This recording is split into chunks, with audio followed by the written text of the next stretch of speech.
Hi guys, welcome to Strength Reversed. My name is Amy. Thank you for joining me today. I am doing a VR.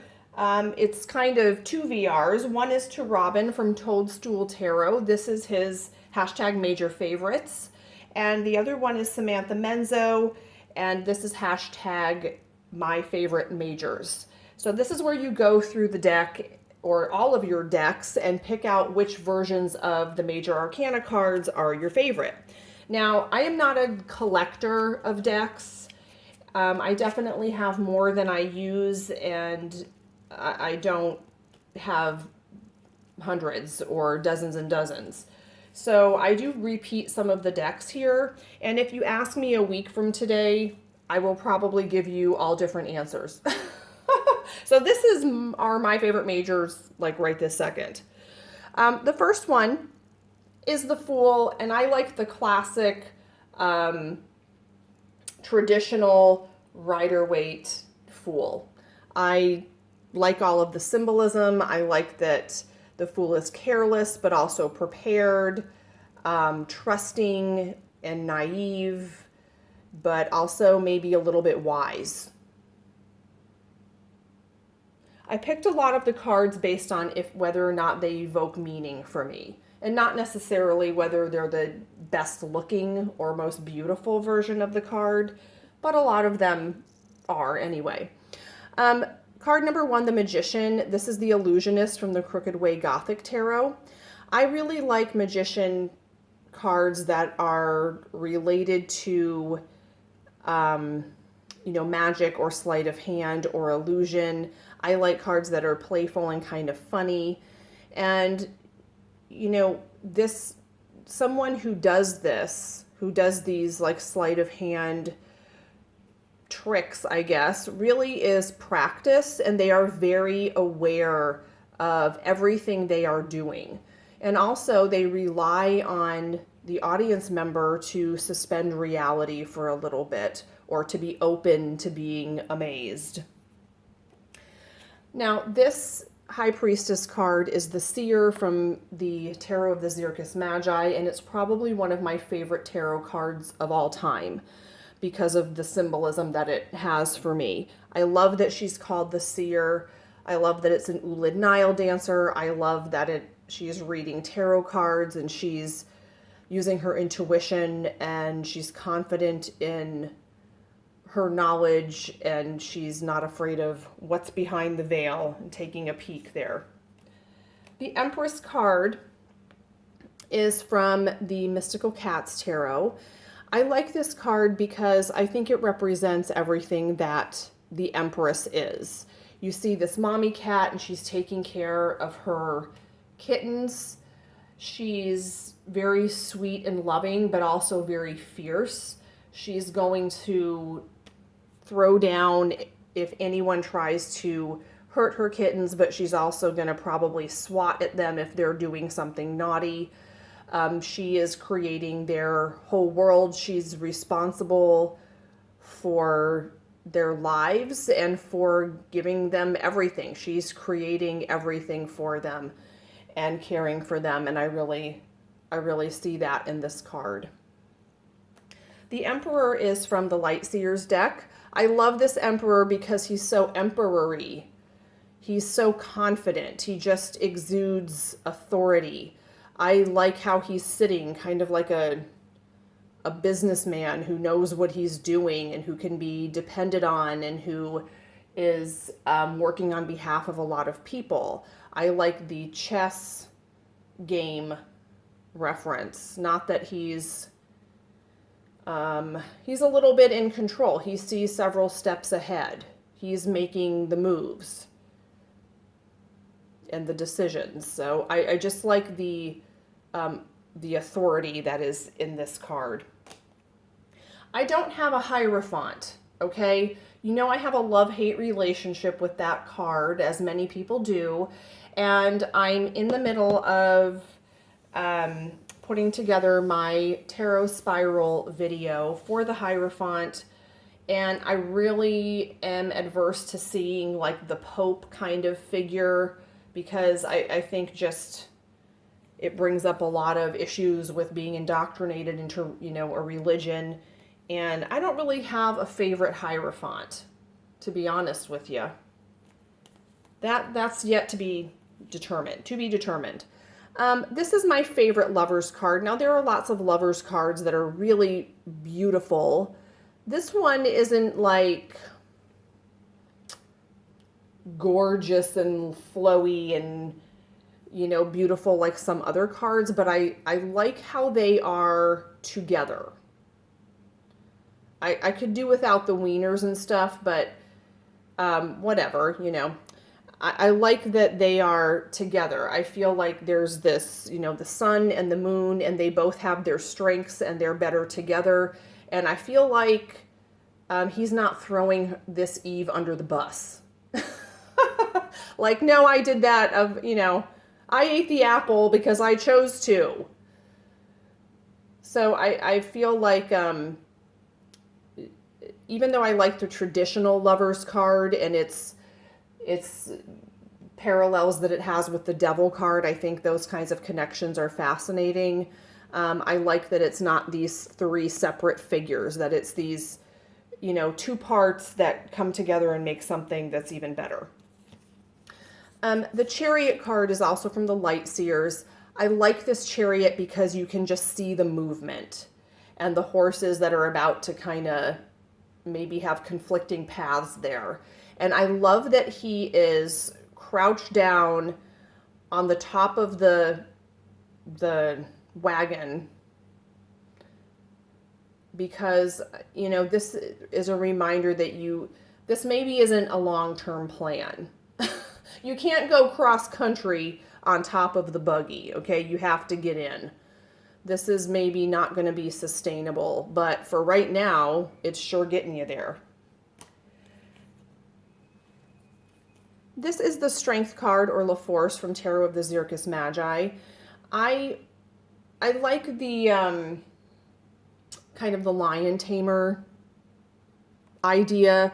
There's another famous picture from an old-time circus of this young girl with the lion that I like a lot better than this picture, but I like the idea of taming that beast. And you can't ever really tame it. It's always going to be a wild animal, and it's always going to, you know, be wild. You can only learn to respect its power and get along with it. But every once in a while, it's going to rear its ugly head, and it's just kind of, you know, treading lightly, making friends with it. The Hermit card is from, I have a couple. This one is from Tarot of the Wyrd. Now, I don't really love the Hermit cards where you have this like kind of dirty old man.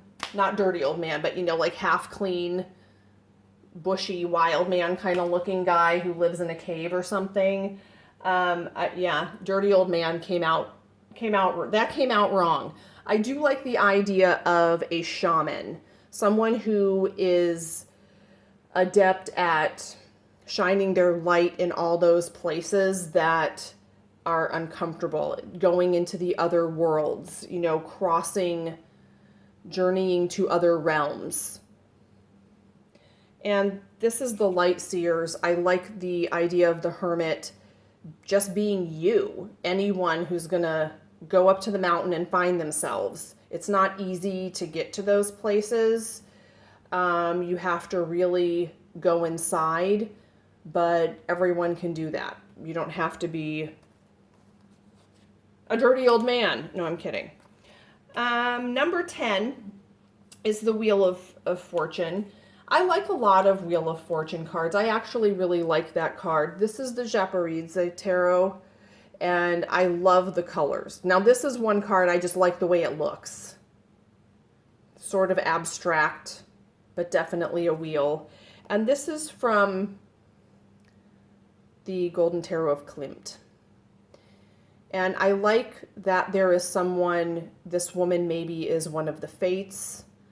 I have another card where Wheel of Fortune is a spinning wheel, and you know, when it's a fate card like that, it just is a reminder that this is not change that you can outrun. It's the days and the nights and the seasons, and shit happens and the wheel keeps turning whether you're there or not. Like, it's not going to stop for you. I like that card. I have a couple of Justice cards. My most favorite, I guess, is from the Cosmic Tarot. This always reminds me of Glenda, the Good Witch of the North. But I like the scales. It's perfectly balanced. The yin and yang kind of thing, and the sun and the moon, and it's like the whole picture. And her laser eyes just cut through any BS. She sees the truth.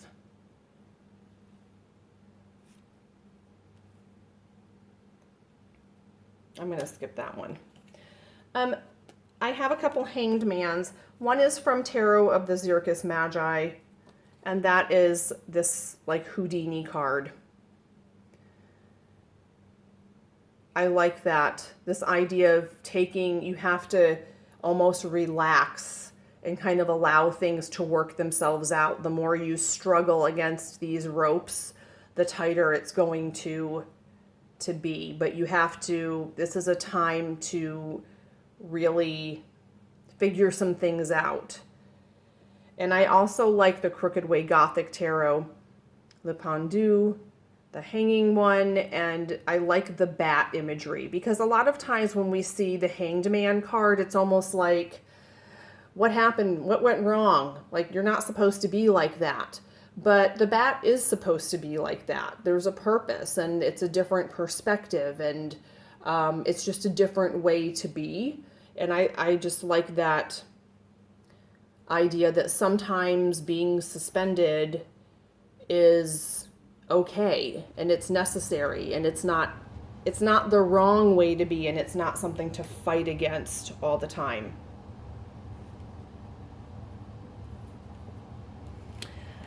I have a few death cards, and I like it when death cards are women. This is the Maat Tarot, and this is Hathor. It could be some other goddesses. You see she has her drum, which she beats the rhythm of life. And we have a lot of bull skulls. And those skulls represent the uterus and fallopian tubes. That's what they look like. And so I like this idea that she is a death goddess, but also there's this connection to bringing forth life and to rebirth. I think death cards should always be women. That just makes more sense. This is the Santa Muerte, and she is pregnant, so it is, so the cycle coming to an end, but that also is a beginning, clearing the way for the next thing. And then we have the Sacred Circle Tarot, and this looks like the goddess Demeter and the harvest. And death is not something that is an end. It's just one more part of the cycle, and it's necessary, and it allows us to keep going. Now, this year is a temperance year for me, but I have many beautiful temperance cards, but the card number 14 that I wanted to show, I absolutely love this card. So we have in the Sacred Circle the Death card, but then we have the Underworld card, which is card 14. I adore this combination because sometimes we tell ourselves that this is the work and this is the change, but this is not the change. This is the transition, and the next thing is the work. Balancing everything, having to go on that journey, having to go through the underworld and meet your challenges.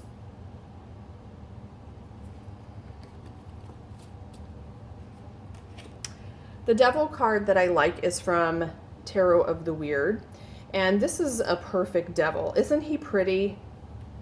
You can tell he's just very attractive. He might even give you diamonds or wine you and dine you. But he's pretty slimy. He's maybe someone you don't really want to meet.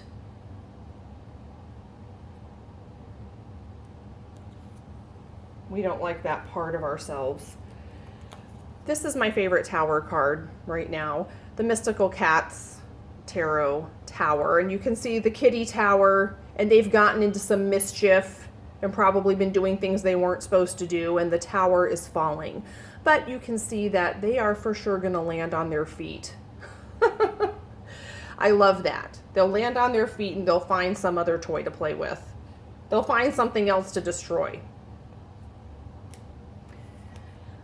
The star card that I chose is from the Light Seers. This to me is it's such a hopeful card. She's like, you know, hitching her wagon to this star after your tower has fallen or you knocked it over. There's nowhere to go but up. This is hoping and wishing and Jiminy Cricket singing that song. Now the moon card, the ones I like are kind of weird. This one is from the Japaridze Tarot, and I loves me a floating eyeball. It's like what's behind your eyes, you know, the window to the soul. Eyes have a special symbolism for me. They're personally important for me. So I like that one. And I also like the Santa Muerte because she is looking at her reflection. She's, you know, there's a lot of stuff under there. It's murky and her unconscious, and you just can't know what's under the water.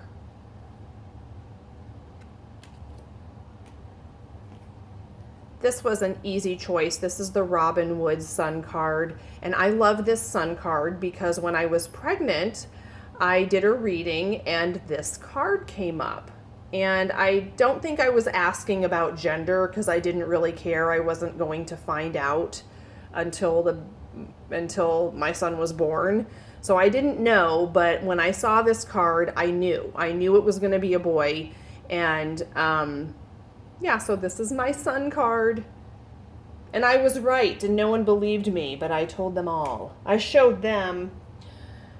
This is the Judgment card that I love, also from Robin Wood. And I like this card because it doesn't have the traditional Judgment Day religious symbolism where it's a bunch of like zombie people rising from the dead.